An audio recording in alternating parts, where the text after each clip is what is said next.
This video is about solving systems by substitution. You can see right here, the first step that we have is solve for one variable in at least one equation. Step number one. So for this first problem we have here, you can see that this y is already solved for, so we're good here in at least one equation.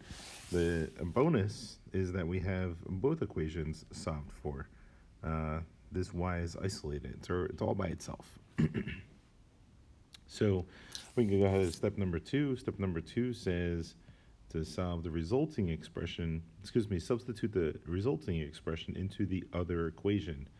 So what that means is whatever this is equal to, y apparently is equal to 3x, we could take this and we can plug it in down there into this y. And the reason why we could do that is because y is equal to 3x. In other words, y and 3x are interchangeable. Where you see a y, you could replace it with a 3x. All right, so that was step number two.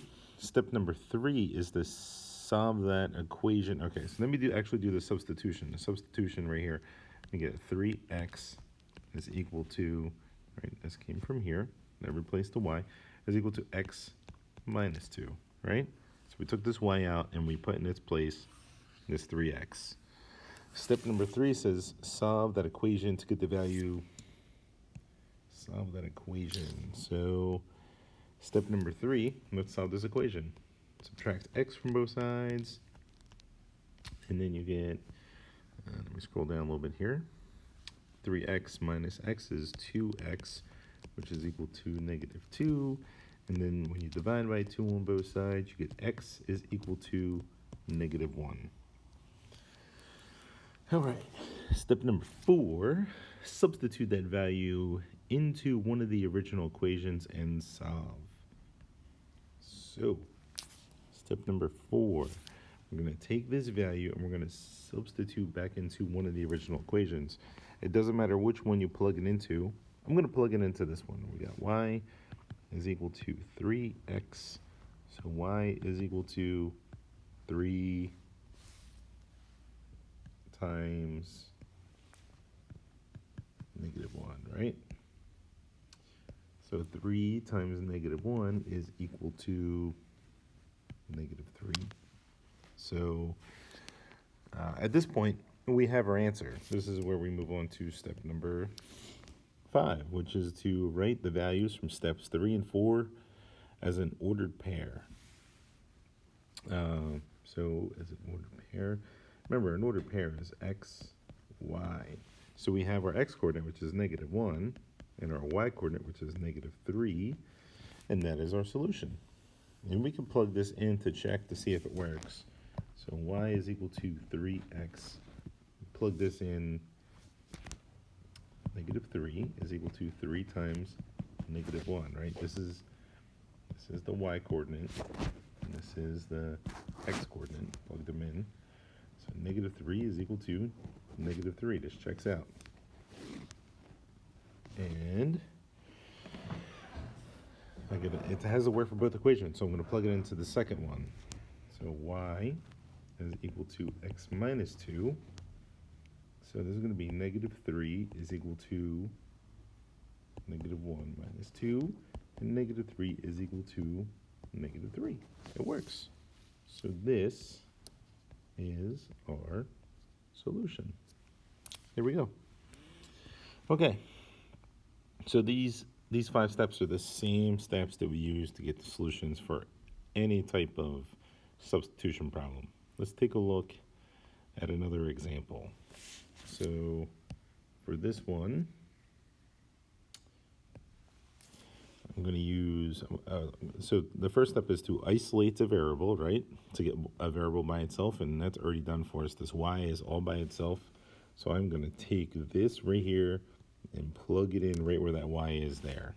So this becomes 4x plus, instead of y, I'm going to put x plus 1. This is where the y was, which is equal to 6. And now I can combine like terms. We're going to solve this equation right here.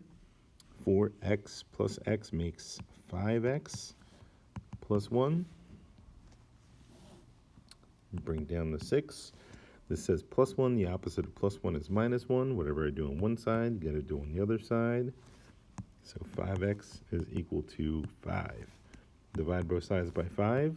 And 5 goes into 5 one time. And now I need to take this and plug it into one of the original equations. I'm going to plug it into the first one, right? It's going to get plugged in right here. So y is equal to 1 plus 1. So y is equal to 2. And the last step we got to do is to write these as an ordered pair. So my x-coordinate is 1 and my y-coordinate is 2. This is my solution. All right, let's try this one. This one right here. All right, so we do not have a variable solved for. We got x here. I'm actually going to solve for this x. Let me erase this here. I'm going to solve for this x. So to get this x by itself, I am going to add this y to both sides. So that makes this equation become x is equal to y, and that's a positive 5 there. That's a plus positive 5, so that's why it becomes positive 5. So now I'm going to take this right here, and I'm going to replace this first x with y plus 5. And why am I able to do that? Because they are equal, right? So where it says x plus 2y is equal to negative 1, this right here is now going to become y plus 5 plus 2y is equal to negative 1. And I have like terms, these two. I'm going to make 3y plus 5 is equal to negative 1. Subtract 5 from both sides. 3y is equal to negative 6. And 3 goes into 6 negative 2 times. All right, now that I know what y is, I'm going to take this and plug it in to one of the original equations. I'm going to plug it into this one. This equation and this equation are the same one, right? Just rearranged a little. So this is going to be x is equal to negative 2 plus 5.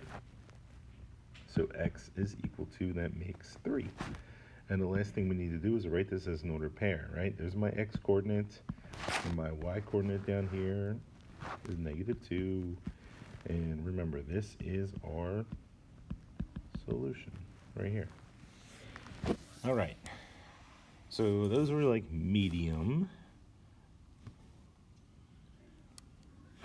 Okay, let's try some harder examples. So for this example right here, we need to solve for a variable.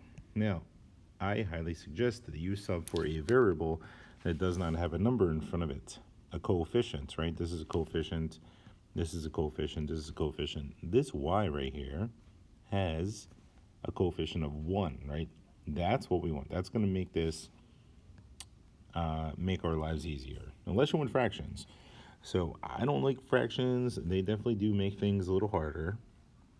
And when we solve for this, there's only one step, and that is to subtract 6x from both sides. This cancels out. We get y is equal to negative 6x plus 11. That's a positive 11 right there.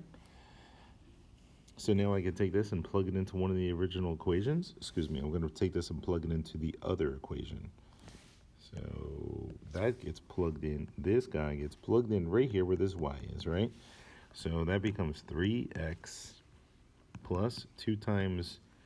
Now this is where the y was going to be, right? Right here. But instead I'm going to put this negative 6x plus 11 is equal to negative 5. And now I'm going to distribute, right? Distribute right here. That means you multiply 3x. 2 times negative 6 makes negative 12x, and 2 times 11 makes 22, which is equal to negative 5.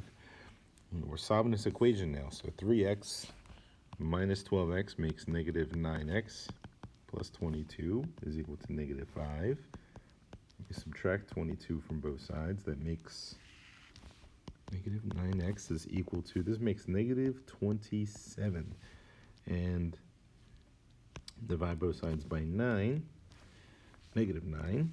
These negative 9s cancel out. And I get x is equal to positive 3. If you recall, the next step is for us to take this and plug it into one of the original equations. So I'm going to take this 3, I'm going to plug it into this one. So that is the same as this equation up here. I'm going to get rid of this problem.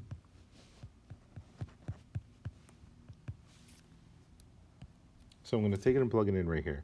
So that's going to be y is equal to negative 6x plus 11. So y is equal to negative 6 times 3 plus 11. Negative 6 times 3, that's a plus sign. Negative 6 times 3 is negative 18 plus 11, which makes negative 7.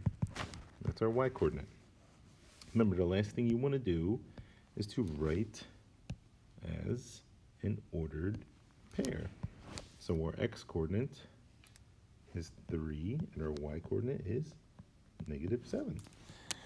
You could always plug it in and check it if you need to. All right. I believe we have one more example down here. This one has fractions. So if there are fractions, there's a way we can get rid of them. Remember, we want to isolate a variable, and we're going to get fractions with these coefficients here. So I'm kind of looking at this. This is already a fraction on both of these. I'm going to eliminate the fractions, and that is by multiplying by distributing the least common denominator. All right. In this case, it's kind of easy because they're both 4, and I know when I multiply by 4, there's going to be a 4x. Right, when you multiply, it gets multiplied to the top part of the fraction only, not the bottom.